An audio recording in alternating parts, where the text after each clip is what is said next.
something here. These cords everywhere. Mic cord. Let's see if I can hang it right here for now. So beginner's level of learning.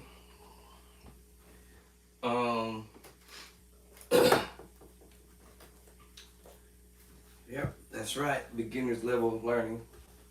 And I actually use this a lot when I'm messing around trying to learn stuff. I try to figure stuff out as I go to that beginner's level of learning. The beginner's level of learning. Now, for some who really like seriously just getting started, I wish I would have got the information from the young lady that I seen on Sunday, because she was learning how to play. I get her name, but maybe she might send me a friend request. Hopefully, she sees me on this channel today. But anyways, had to make a run. Just got back. Pick up my medication. Beginner's level learning. I kind of use this a lot, a lot. When I say it, when I'm learning something, especially if it's something I've never played before, and I'm like, what? Or I may have heard the song before 1,000 times, but just never took the time to practice it in another key. So I will take the beginner's level approach. The beginner's level approach. All right.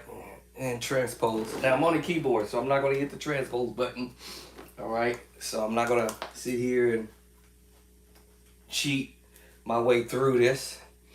But the only way to learn is got to put time in to actually physically practice what you am I picking this up from my mic? I must be picking this up from my mic. Let me turn down the mic. Turn down the mic. Okay, that was a bit high in here.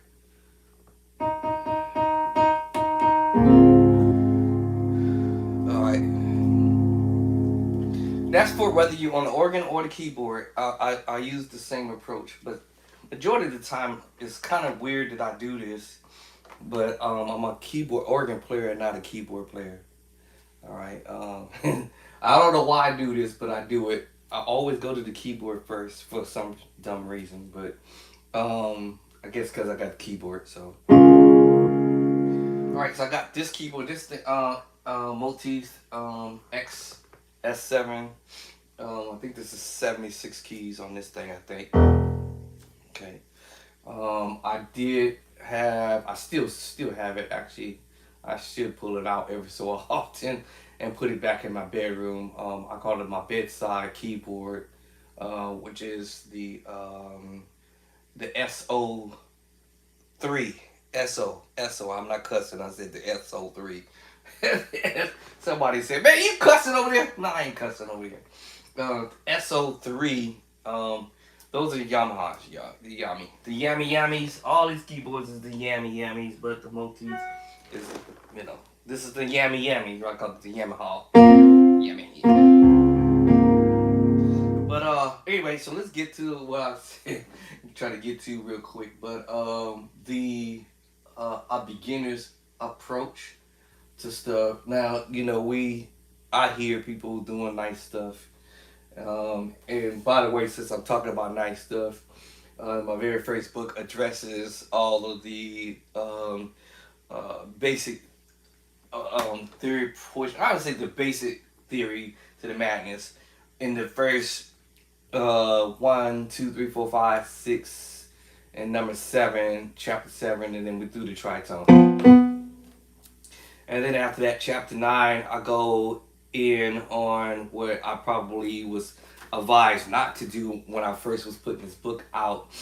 When I was generating this book, I was asked to not to go further than this, but basically kind of like give y'all the first piece of the theory. Now, I would have said to you guys, purchase this book by this guy. I believe his name is Eric something, but he basically pretty much breaks down everything I had already done in this first book, but in a shorter version. Um, yeah, a much shorter version. He's got I think over 100, 200 something pages where he's basically broke down all of the triads, and I shorten it up by not having to go through 100 pages to do all what I'm saying, because at the end of the day you're gonna have the same thing: major move, minor move. All right, these are your basic theory stuff. Your augmented chord, right? Diminished seven. All right, so I pretty much did whatever he did in his book, um, and shorten it up, the kind of like what I call fast track the beginners level musicians. Like if you're a beginner level musician, this would apply to you. If you may be intermediate level and you don't know this stuff, this will also will apply to you as well. If you be advanced level, this is my very first edition when I dropped more than what I was supposed to drop in the book. But I went on ahead and said, you know what? I might as well just go ahead and spill the beans, if you will, and let everybody know that hey, it's some dope stuff in it. All right, and so then my second book, and this aired 2025 of June 2nd, 2025, went live on Amazon. Our website is Bishop Drayson Clark Hotchords.I N F O. Cancel button. The display will switch to standby mode in a few seconds. Cancel button. She over here talking. Let me see. What did my wife do with my remote? Where is the remote? Sometimes my wife comes in here. Oh, now she went to sleep. Okay, maybe she won't wake back up. Probably not. Let me see. That's funny because I didn't even touch nothing over here, but she over here listening. Oh, maybe no. I think probably what happened was when I clicked onto the mouse, somehow the mouse is connecting to my baby Mac and connecting to my iPad and connecting to the mama Mac over here. So sometimes she will wake up. Yep, she just woke up. HTML1 Apple. Blah blah blah blah blah. All right. So with that being said, yeah. So my second book came out September 25th or 26th, 2025, and speaking about that, we have the hardcover and the soft. I mean, the paperback and the hardcover. Actually, I got both of these, but anyways, um, so I got the both, and then also we have digital downloadable versions that you can download into your device. And so yes, you can go over there to my website, Bishop Drayson Clark Hotchords.info, and get your book. You're gonna thank me later. Um, and so I was telling the young lady, I don't remember. She told me her name, but I don't forgot already. I met her last night, but she's learning how to play. So I said I handed her one of my flyers for the QR code, and I said, "Get the book. You're gonna thank me later. If you do not have chords, enough chords underneath your belt, you cannot create chord progressions. It's that simple. I found out that the hard way. I was like, man, why am I unable to learn all this different stuff I'm hearing people doing? And even though I hear it and I listen to it, I hear it, I listen to it, but maybe God didn't want me to have that type of skill level, or so to speak, or that type of maybe it was just I was lazy. Who knows? But anyways, but everybody has a different level of ability to play stuff or play what you hear. People say play what you hear, but that's easy said and done sometimes. So, and yes, there are times where I don't even know what I'm doing, but I'm learning to do what I can. And so I am not considered an advanced level musician. And some of y'all might think that I am. I might sometime every now and then, but that's every now of then. But no, excuse any crazy noises you hear from my old Dell. Let's see if you don't make that noise. It's what's gonna crash on me. So, oh, it's being nice to me right now. Oh snap! Okay, he's real being nice to me today. It's not gonna make the sound. Okay. But yes, you can learn. We're all learning in different ways. Some people say, "Hey, I got perfect pitch." Some people say, "Hey, I can hear them chords. I know what them chords is. I know what them intervals, the middles, or whatever." You know, I hear the, I hear bottom and I hear top. And anything else happens in the middle, I'm hoping that my fingers will find that chord.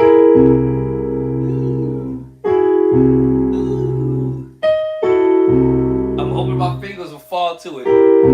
It's like you eventually you'll find it. But for some of us, we want to find it immediately.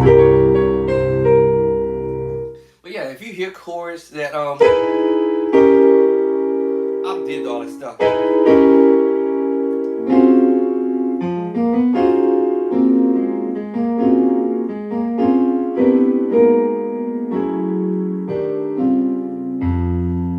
I played chords over a period of time. Yes, it took me years to figure the stuff out. I don't have it all figured out, but I have an idea. I just picked up my medication. What are they talking about? I literally just left there. Just I don't know why they texted me, telling me, "Hey, you got more medication to come and pick up." I just picked it up. Literally, why they texting me? Well, that's probably what they was trying to call me. I literally just left from there. What medication did I pick up today? I gotta go look in the bag, y'all. But anyway, as a beginner musician, once you learn what is in my book, you take that idea and you start creating your own idea, or you can listen to the chords that I have in the book. When I say listen to, play the chords in the book. You're gonna find the chords in the book, because everything I mentioned in the book, I said major move, minor, augmented, diminished 7, dominant chord, or we call it C7 voice, major 7, major 7 with a sharp 5, or flat 5, or both.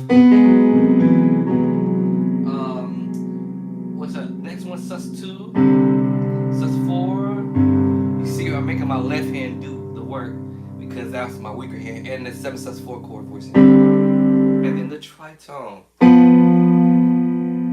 Believe it or not, I took this idea and said, okay, I got a tritone. What chord could I put with the tritone? Let's try a major move. Oh, try another major move. Oh, try another major move. Oh, all I'm doing is using the triads and transposing. Ooh, D major, D major. Hold on. So D major 7. Try another one. All right, B diminished 7 with the sharp 11. It sounds funny, but remember, don't forget to do your inversion to get a feel. Okay, that is a major 7 with the sharp 11. Dang, that is nasty. Okay, inversion. I promise you, some musicians is gonna be playing this particular chord. Did I put these chords in the book? Yes. All right, being creative. You never know. All right, let me try another chord. D flat. All right, so that's D flat 7. Or C sharp 7. What do y'all want to call it? Ooh, y'all know somebody gonna be playing this chord. Ooh, just doing inversion.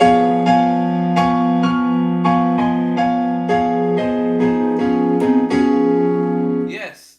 All right. So C sharp and D flat 7 voicing. Let's go to D, but I'm just taking one tritone and playing with it. All right. B diminished 7 with the sharp 11. Let's take that and do inversion of it.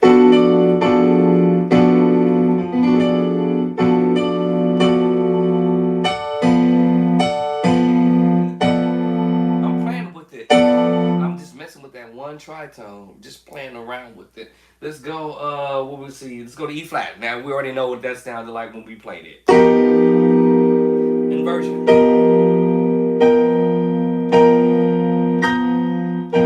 Inside. Now let's check that transpose. Transpose that tritone and put the B on the bottom. And now let's bring it here. It's the major 7 with the sharp major 7 sharp, flat 5 sharp 5, which I also addressed in the book already. And we play this voicing like this.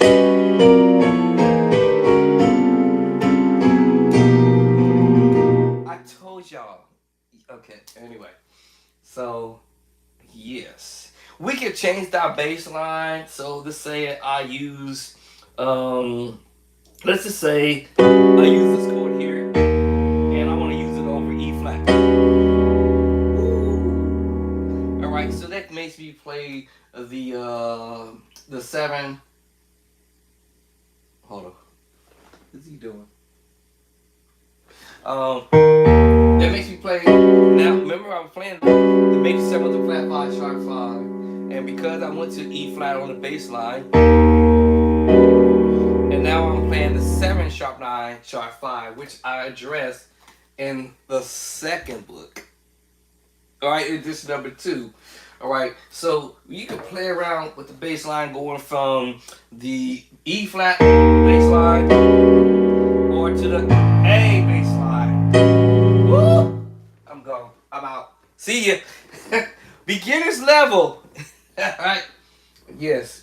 My very first book, I addressed it from the beginner's level, kind of fast tracking the beginner's level. Get these chords underneath your fingertips. I promise you, you were going to thank me later.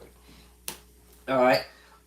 So yes, I was thinking like, man, you know what? What kind of chords these guys are messing around with, you know? And I started thinking.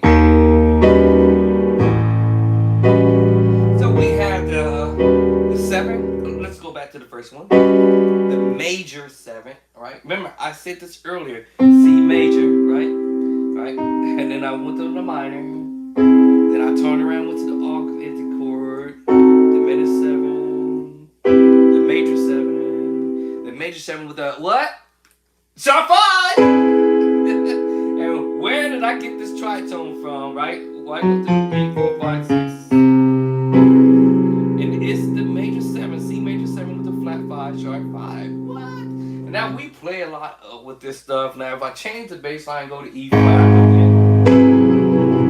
You remember I literally just played that chord a minute ago. It was the A flat 7 with the sharp 5. But I went to B flat. I mean A flat with the chord, with the same chord. And remember I did this.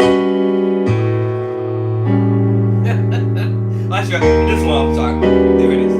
Now, this is the E flat 7 sharp 9 sharp 5. Remember, all I had to do was transpose down to that bass line, A flat, and I'm just transposing this down until I get to that chord. And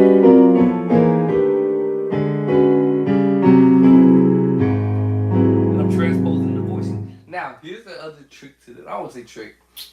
It's either we're using the triads, which I was using the triads. Either I use the root.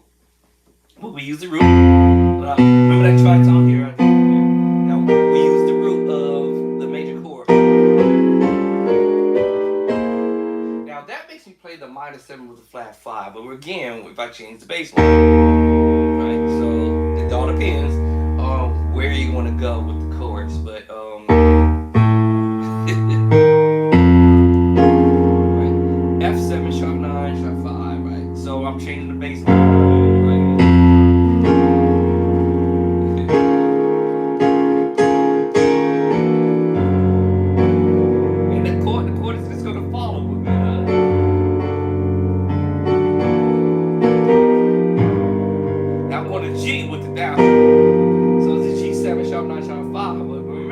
Changed the bass line earlier and went a different route. Now I was using the root position. Now we can use the second inversion of the same chord. A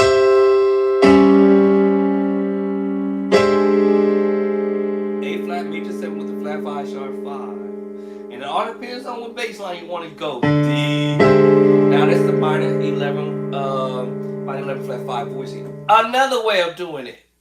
Well, remember, I was inside earlier. I went right back to the chord I was at. But if we change the bass line, it changes the name of the chord that we're doing. Alright, so let's go back to this one, the minor 7 flat 5, but we want to put that over what bass line was there earlier. G. So G7 sharp 9 sharp 5. Let's go C sharp and D flat. Now it's the 9 13 sharp 11. Every chord I'm talking about is in the book. I put it in the book, the very first book and the second book. I think I went a little too far in the second book, but it's okay because I actually want my beginners level musicians to step the game up so they can learn how to play these chords. So when you hear people doing stuff, you're gonna know the chords that are being applied. I use this idea other than just using what I call the Nashville system. The Nashville system is wonderful to depending on the songs. If you got one of them easy songs that's